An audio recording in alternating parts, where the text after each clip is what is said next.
it's about time to start it.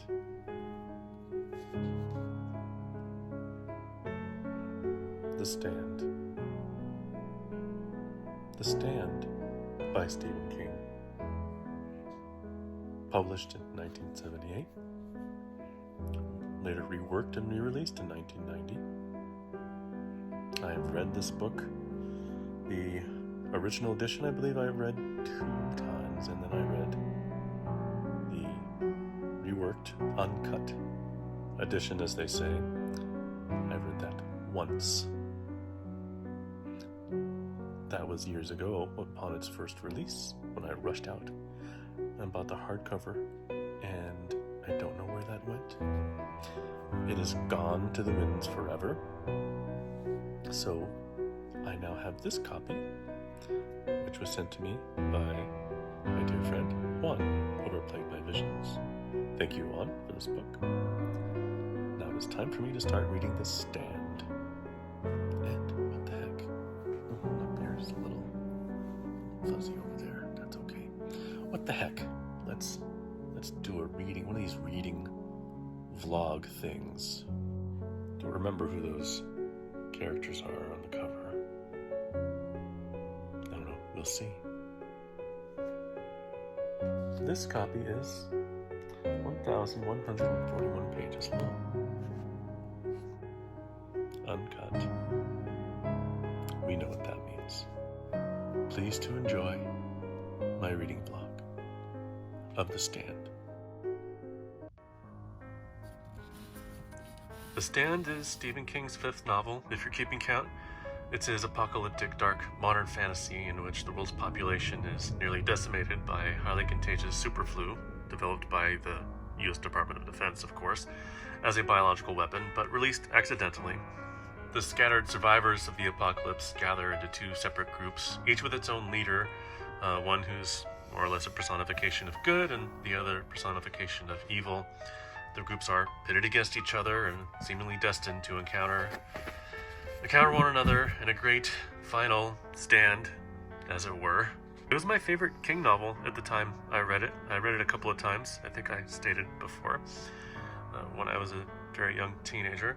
I think I was drawn in by the large cast of characters, to me, at the time anyway, complex world building and its epic feel. It may well have guided my tastes later on to more conventional epic fantasies written by J.R.R. Tolkien, Tad Williams, and later on George R.R. Martin. King drew inspiration from a couple of different sources. A news article about a chemical spill in Utah that reminded him of a 1949 novel by George R. Stewart called Earth Abides, another story of a disease nearly wiping out the world's population. He had always wanted to write an epic fantasy, but place it in an American setting, and this seemed like a good way to start his story off. When King submitted the manuscript to his publisher at the time, Doubleday, they felt the size of the book would make it too expensive to do well on the current market, so they had him cut around 400 pages, dropping The Stand to about 800 pages on its first publication. Since King could pretty much do no wrong and do whatever he wanted throughout the 80s, The Stand was republished in 1990 in the gigantic format that we all know and love. Now, in its over 1,100 page, in my copy anyway, version of the novel. So, as if the book wasn't long enough, we get an author's note and a preface in 2 parts, the latter of which King gives his reasons for releasing the new uncut version. I've pretty much forgotten what he said in it by now, but there they are. And then we have the obligatory King epigraphs. I actually took the time to listen to the songs that are quoted at the beginning as a sort of overture to become properly acquainted with the novel before diving into it, I suppose. So I listened to Bruce Springsteen's Jungleland, which I believe is actually one of my father's favorite songs. Jungleland itself is epic in length, coming in at about 9.5 minutes. Don't Fear the Reaper is also quoted by Blue Oyster Cult. I think that feels a little obvious for an epigraph to this book. And I'm a little less sure about the Country Joe and the Fish quote. What's that spell? Repeated 3 times. Maybe it's supposed to indicate that King's not taking himself too seriously. But, yeah, there they are.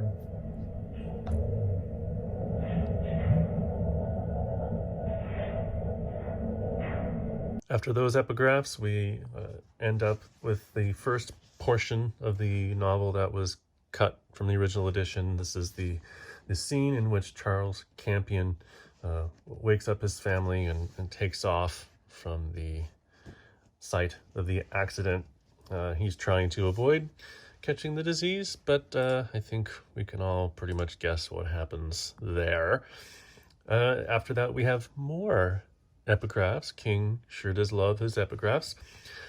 We have two quotes, one from the Silvers, their song Boogie Fever, disco song, I believe. Boogie Fever seems kind of obvious, and the last two lines are, "Tell me, what can it be? Is it some new disease?" So a little more tongue-in-cheek. And then we have a quote from Larry Underwood, the fictional song, "Baby, can you dig your man? He's a righteous man, baby. Can you dig your man?" It's worth noting that the page the second set of epigraphs appear on is page 2. The previous pages, including Campion's shenanigans, used Roman numerals to number them. Boy, you really are getting to hear everything about this book, aren't you? Anyway, book 1, chapter 1 opens in Texas, where our hero, Stu Redmond, is hanging out with his friends at Hapskins Texaco gas station, and Stu saves the gas station by shutting off the pumps just before Campion's Chevy crashes into the gas station. It's not clear to me how many stops Campion made on his fateful drive, but Stu may well have doomed the entire world in his prevention of a fatal explosion, but how is he to know? So it's computer surgery time. Here we are, taking a look at the old bad motherboard. This motherboard's about 3 years old, and well, it time to replace it. So here I am. This is the CPU, the old CPU, which I'm not carrying over to the new motherboard because it's not compatible. It's cold. That's okay. Thank you. And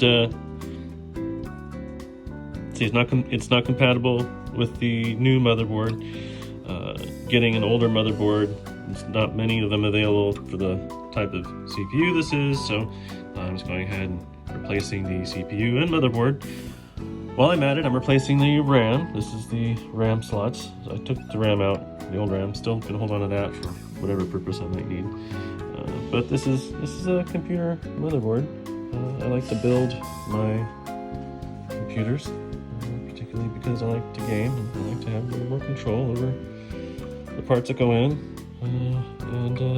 See, there's the CPU. There's where the M2 hard drive went. There's the RAM sockets. There's some headers there. You can see, I think the chipset's under that heat spare there. The CMOS battery right there. That thing right there. And then panel is on the other side of this thing. Can't really see it there. There's where you plug stuff in. Fun. We then move from Texas to Algonquin, Maine, where we meet our next main character, Fran Goldsmith. She arrives on a pier where she meets with her boyfriend Jess to tell him that she's pregnant with his child. He doesn't take the news too well, which she seems unsurprised by, and it becomes evident that their relationship is doomed. I mean, apart from the obvious impending apocalyptic situation. He slaps her at one point, and this looks like it will be the first of many slaps throughout the novel. Mike Vaughn, in his review of The Stand, mentioned that Fran cries and giggles a lot, and she does both in her introductory chapter. It's unfortunate that King uses these stereotypes to define one of his female characters, but I'm hoping that we'll see enough women in the coming pages that he'll be forced to provide more nuance. Although, there will be some other problems with stereotypes that we'll see soon enough. Fran's introduction has some parallels to the introduction of another of our main characters, Larry Underwood. He is a rising rock star whose single, "Baby, Can You Dig Your Man?" is rising up the charts. Unfortunately, Larry is going to be the world's last one-hit wonder.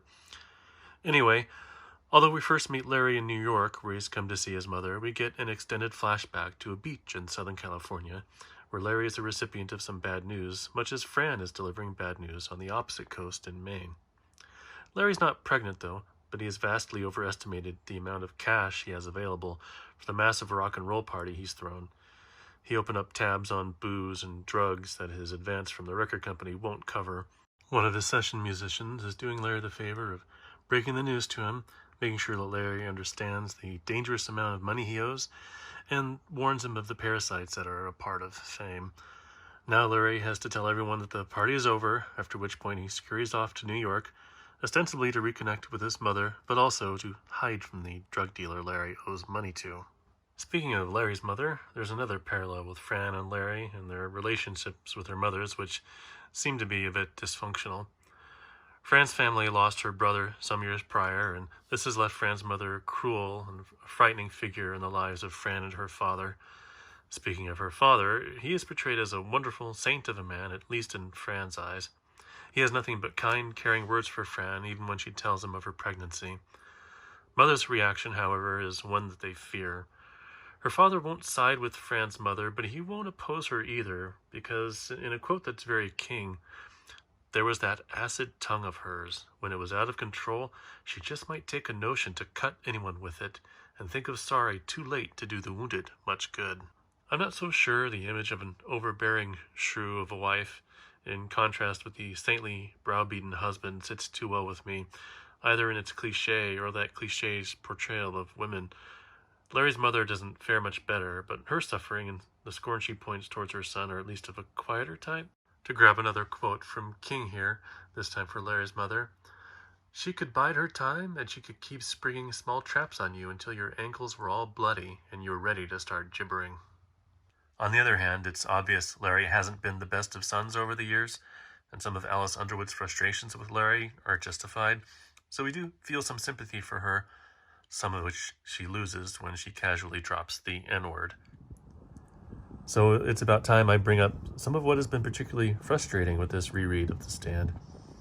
The N-word shows up 3 times by the time we get to page 50, which feels like a lot.